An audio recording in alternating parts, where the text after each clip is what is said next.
Hey, it's Jacqueline from the CTS Sports Room, coming to you from my car. Because it's Christmas time, and my house is full of people, and I told them I was going grocery shopping, but really, I just needed a break. So I downloaded this new app that we just partnered with. It's SuperDraft Pro. It is the future of fantasy sports. And you can play for cash, prizes, and experiences that money can't buy. Like the peace and quiet I'm getting right now. You can play for free, or you can get their non-gambling subscription. Either way, you can still win cash and prizes. If you want more information, my friend Kyle Murray is going to tell you about it. It's not easy being the fastest quarterback you've never seen. I'll be right back. There's no quicker way to get into DFS. Play Super Draft today and see for yourself.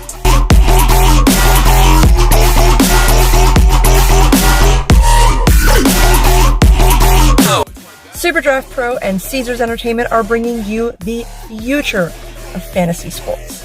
So, if you want to play like a champion or need a break from the family, download SuperDraft Pro today.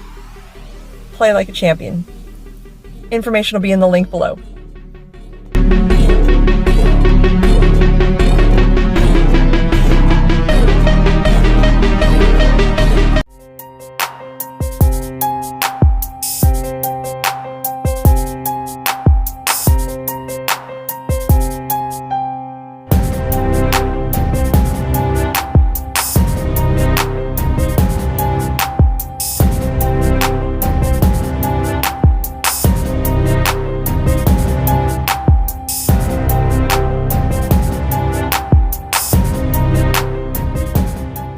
Hey, fight fans, welcome to another edition of the main event. I'm your host with the most, One More Sanchez, and today we have a special one. We got super middleweight Prosper fighting out of Northern New Jersey. His next fight's going to be November 20th. I'll give you Zach the Kid Dubnoff. How you doing today, sir? What's going on, guys? How you doing? I'm doing great. How are you? Good, good. Glad to have you on the show. So I always like to start off the show just by telling us your journey on how everything started. You know, first question I always ask, at what age did you start liking boxing? And we can go from there. So when I was a young kid, I got into boxing. My dad's best friend, his name was Kenny Ratner. I called him Uncle Kenny. He worked for Mark Roberts for a promotion company who promoted Shannon Briggs. He also promoted what was the Triple Threat. And being from Northern New Jersey, they used to bop around in the gym, and I believe it was East Orange or Newark or South Orange, somewhere over there. And I remember getting in the ring with Ray Mercer and Shannon real young and just moving around and just kind of – I came home with a pair of gloves that time from Shannon. He signed them for me. I remember calling him Pretzel Head. That was kind of the beginning. You know, I had a love for boxing. I remember always staying up late watching Shannon fight. I remember the Lennox Lewis fight like it was yesterday, and it was like scarred me for life, you know, because he came out so hot in the beginning and then it just ended so badly for him. But yeah, man, that was it. I just had a love for boxing from Shannon Briggs, really. I guess that would be, and I definitely had a thing for Charles Murray. He was out of that same gym and under the same promotional banner, so that's where it came from. So with that drive and in that age, what was the preparation for you to get to the next step, meaning as a professional? You know, your journey had to start from the amateurs. So I don't really have a deep – I think that's why a lot of people take a lot of liking to me, believe it or not. I don't have a deep amateur career. You know, I'm not like my stablemate, Kashad Elliott, they call him Horse. He's got 140 amateur fights. He was ranked, you know, top 165-pound amateur in the nation. He signed with I can't think of it. He signed with the same management company as Teofimo. I can't think of it right now. Triller? No. Just the management. Just the management company, not the promotion company. So yeah, I mean, I train with guys that have such deep amateur careers, and I do not. I don't have a lot of amateur fights. I didn't have a lot of amateur background, but I just have a team that really believes in me, and they see what I have and my hard work and my ethics. And, you know, they said, you know, there's nothing here for you. Just turn and, you know, take baby steps and just keep working your way up. So that's what we did. Now your story is a little different. I when I think about it, I almost think about it like the Mickey Ward. You know, like you're a full-time dad, full-time work, Yeah, full-time boxer. How can yeah. you pull that off with those many hats? I don't know. I don't know. You know, I just somebody reached out to me the other day on Instagram, and he's like, "Yo, I'm a big fan. You know, I want to get some tickets to the fight." I'm like, "All right, you know, that's cool, whatever." He's like, "I'll hit you up in a couple of days." And sure as shit, man, he hit me up in a couple of days, and he hit me up. He wanted some tickets. We linked up. I gave him some tickets, and his first question to me that was that he's like, "Yo, man, how do you do it?" And my answer was the same thing. I don't really know. You know, my wife really, she's great with the kids. I got a lot of support from my parents. Her mother, they're great with the kids. It starts very early in the morning. That's all I could tell you. Every day the alarm goes off at 3:50. I roll out of bed at like 4:05. I'm on the road by 4:15 running. Back home, shower. I got to get in the truck. I got to go to work. I work I work a quote unquote 9 to 5. It's a 7 to 3, 7 to 4 type gig. I leave work. I go to the gym. I come home, and now I'm on the phone with you. You know, this is like everyday life. Eat, pack my bags, and do it all over again. You know, camps get tough. I wish all I had to do was train every day, man. And I hear some kids in the gym say, "Oh, you know, I'm tired." You got no time for that. Yeah, you don't know what tired is, man. So yeah, it's a lot. I guess it just comes from my drive. If you want to do it, then you got to reach out and grab it. Nobody's going to give it to you, right? So I have this dream that, I'm probably a little old to be a world champion, but I'm not going to stop believing in myself or believing that one day that there could be a chance, because you'll never know until you try, right? So just got to keep moving Do you forward. do you find it a little bit more difficult because of the schedule you have as far as like for your training camp? Is yours a little different than, let's say, the full-time boxer? Absolutely. Absolutely.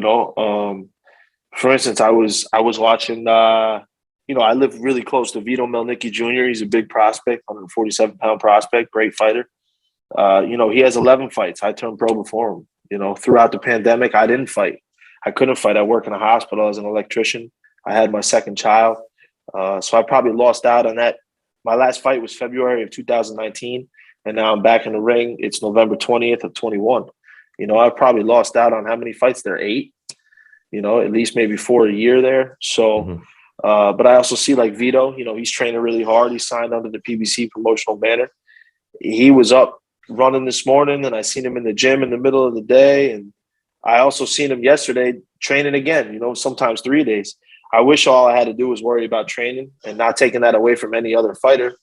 But it's definitely a different mindset. It's definitely a different way how I have to go about things. So my 2 hours in the gym, there's no room for error. There's no room for training, slow or not being ambitious or not giving it 110%. Because when my time with my coaches is precious. Those 2 hours or 2.5 hours that I'm there, I got to get it in. I don't have a choice. Tonight I had strength and conditioning, and tomorrow morning I'll be on the road 4:15 running 5 miles. Go to work all day, and then when I get out of work, we usually spar on Wednesdays. I'll probably touch the bag for a little bit. Last week I trained 15 rounds before I sparred 6. So it's definitely a tough work ethic to adjust to, but it can be done, right? There's no such thing as I can't, only I will. So we'll get it done. In your fight on November 20th, how many rounds? So I wanted a 6-rounder. I wanted to go into a 6-rounder, but my promoter, I was supposed to fight this Friday night, 10/29. I was supposed to pop up in DC on my promoter's other card. And last week, I actually reached out to him and just felt that for multiple reasons that it wasn't a good idea. I'm fighting in my home state in in New Jersey, probably 15 minutes from home. I'm going to be fighting at the Robert Treat Hotel. So I need to really focus and maximize my performance on 11/20, not worry about fighting 10/29. It just started becoming like a financial burden on everybody. as well as I know there was some trouble with the opponent down there recently. So it all worked out for the better. But with that being said, four rounds right now is the best option. And then we'll get through the holidays. And then after the new year, we'll go for a 6-rounder.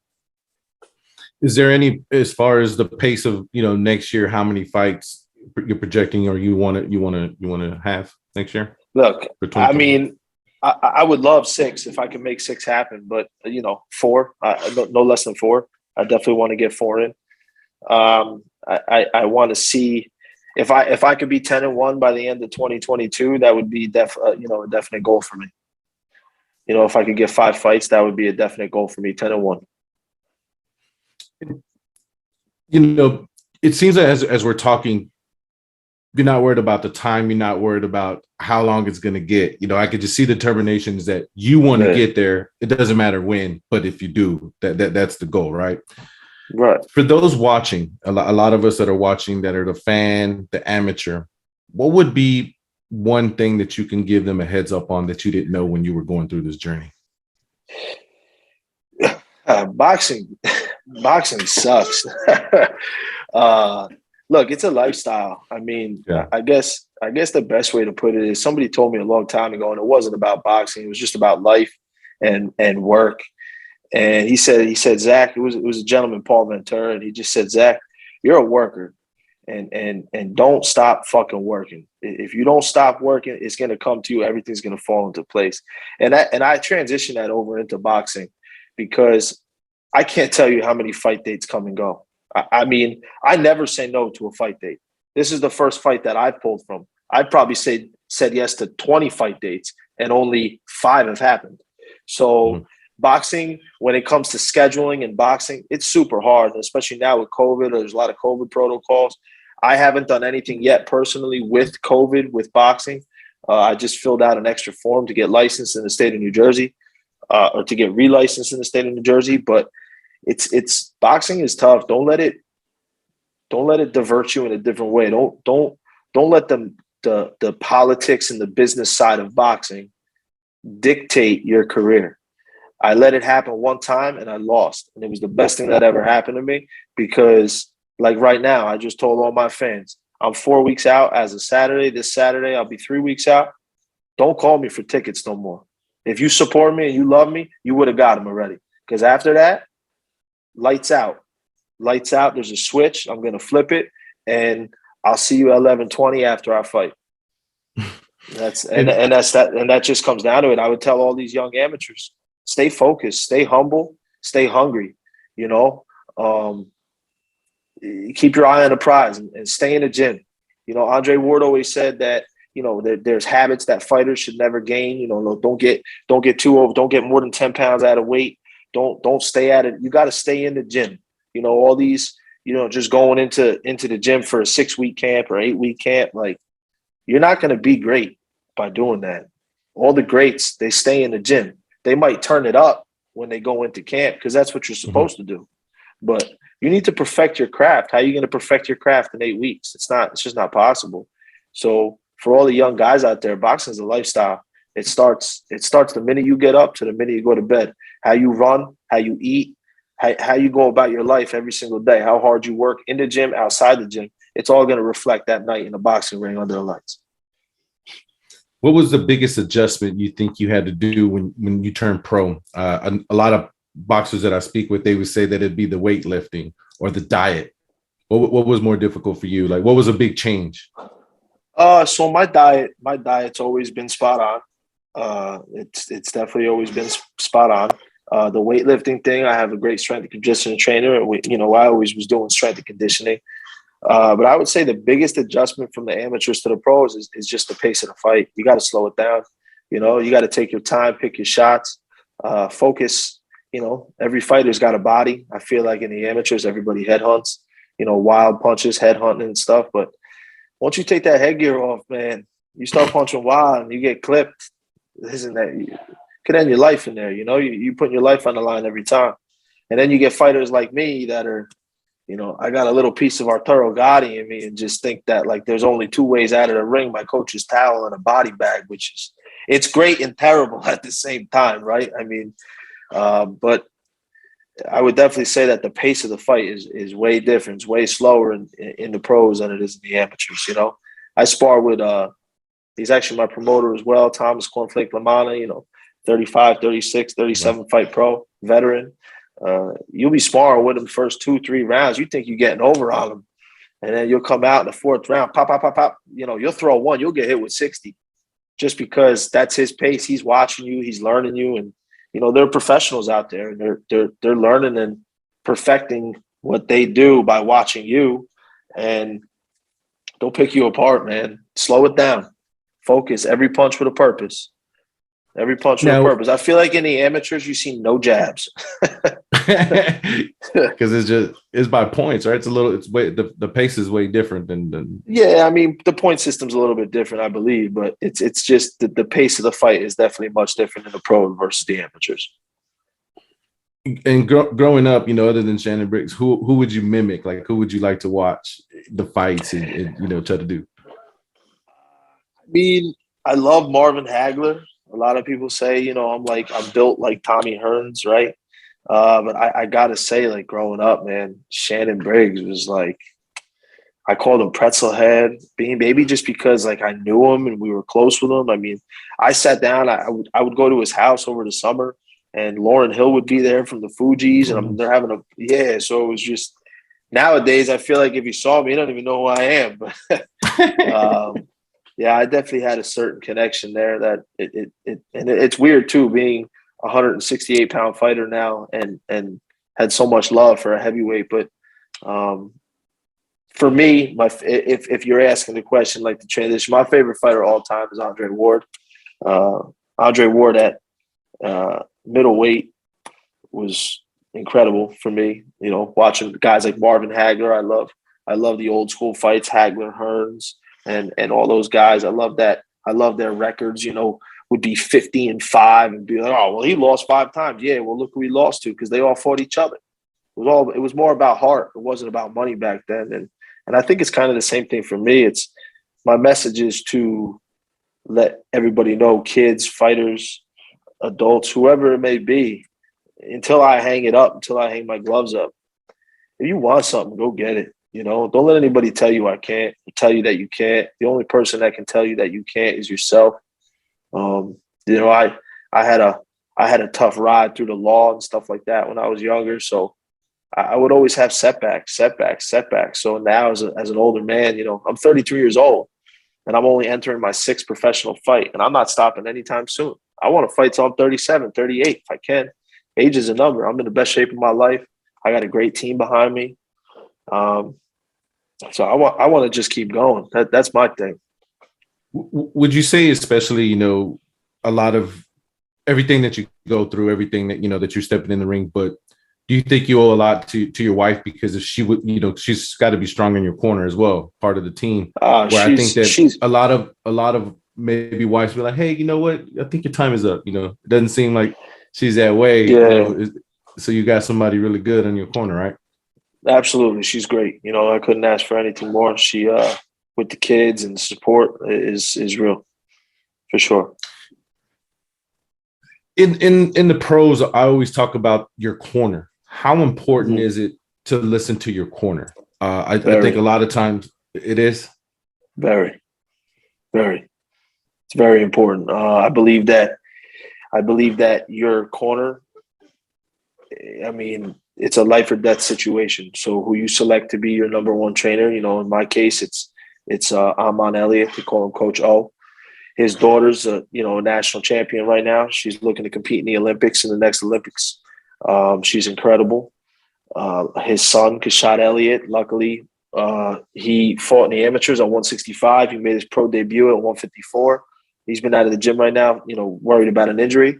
But I believe he might come back to the pros at 147. But again, he was always a 10-time national champion, always ranked as one of the top 165-pound amateurs in the country throughout his tenure as an amateur.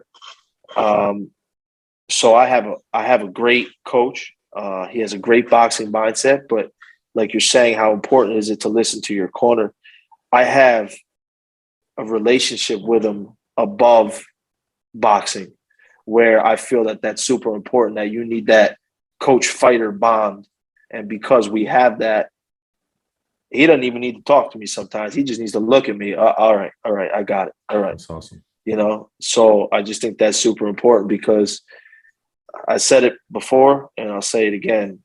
For me, there's really two ways out. It's going to be his towel or a body bag. So I'll never quit in there. And he knows that.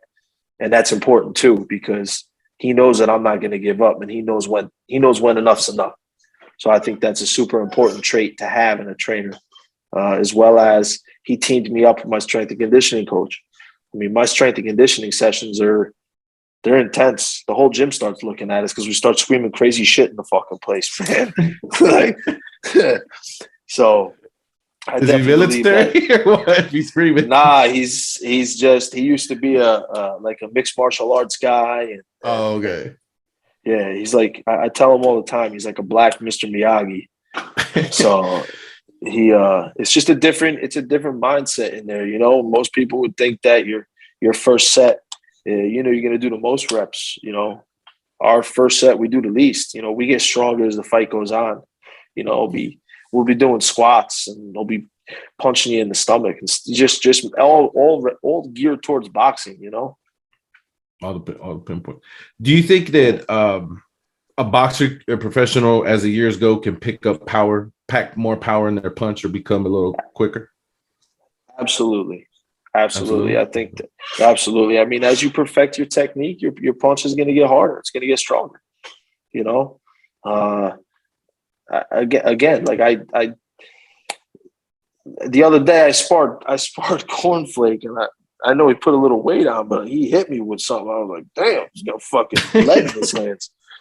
And I'll be sparring with a bunch of different amateur guys. It's just as you grow in the sport, I mean, it definitely, as you perfect your craft, it just gets better and better. The perfect, it might not just be how strong you are. It could be the timing of the punch gets better. It could be you're sitting on your punch better. It could be the rotation of your hips is better. You're putting, all your power is coming from your legs. So if you sit on your punch, you time it properly, and you put all your weight through it, yeah, you're going to hurt somebody. So I definitely believe as your time progresses in the sport, you're going to get stronger, faster, and your timing is going to be so much better. So yeah, your punches are going to hit a lot harder. And then last one, celebrity boxing. What yeah. What you take with, Hall of Famers coming back, fighting, and, just what's your take on that? Look, I think it's obviously good for the sport, but the whole Holyfield thing, man, that hurt. Somebody really could have got hurt. Somebody really could have got hurt.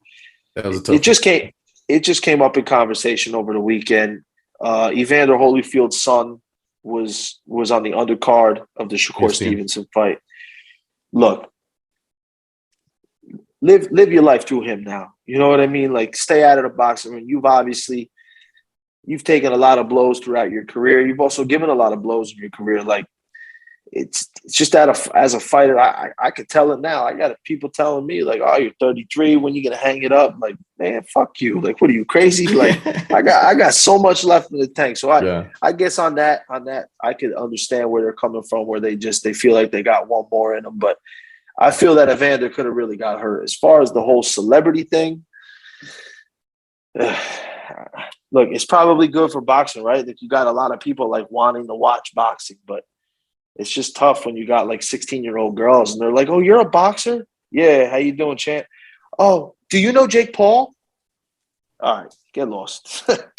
But yeah, in some defense, yeah, he's probably good for the sport, but it's just sometimes as fighters, what's up, big guy? Yeah, how you doing? This is my son, Junior. Say hi.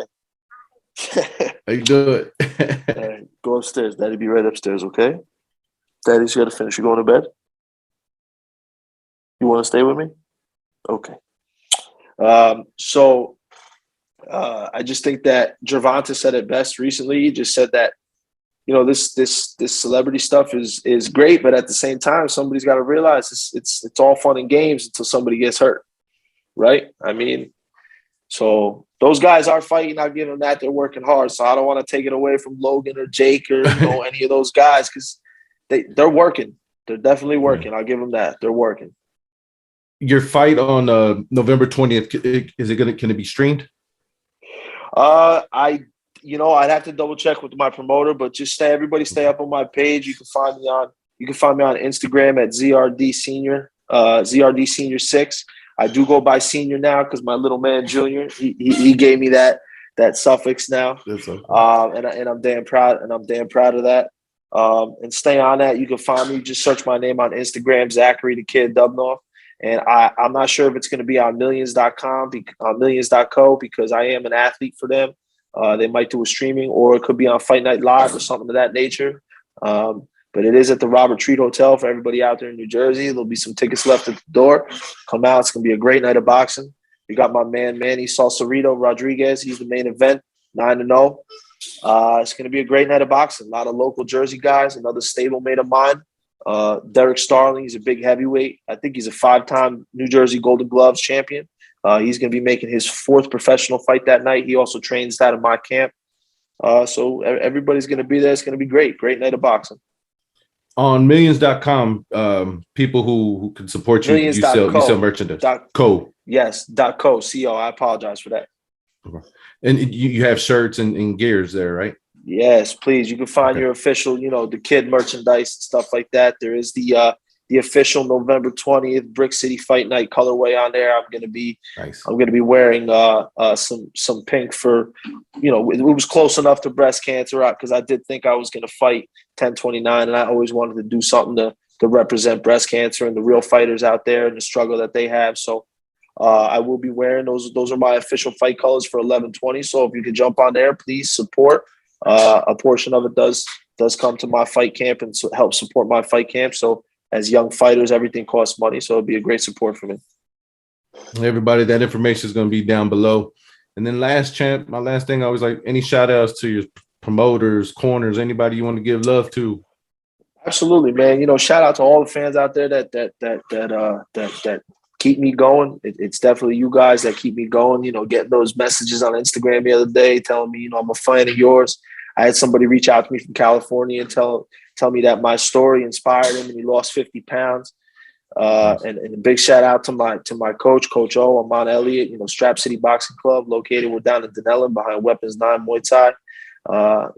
My strength and conditioning coach, Kevin Peterson, Mean Nation, Chiseled Health and Fitness in Plainfield, where we train at him. And, my wife, Tara, my kids, Junior, Bronx, my parents, my mother-in-law, everybody who's out there that support me. I'm going to go get this one for you. And then I'm definitely going to go enjoy the holidays and eat Thanksgiving. Hold on, buddy. Thanksgiving, Christmas for this little guy right here. Well, all right, Jeff. We'll have all that information here. And again, I thank you for your time.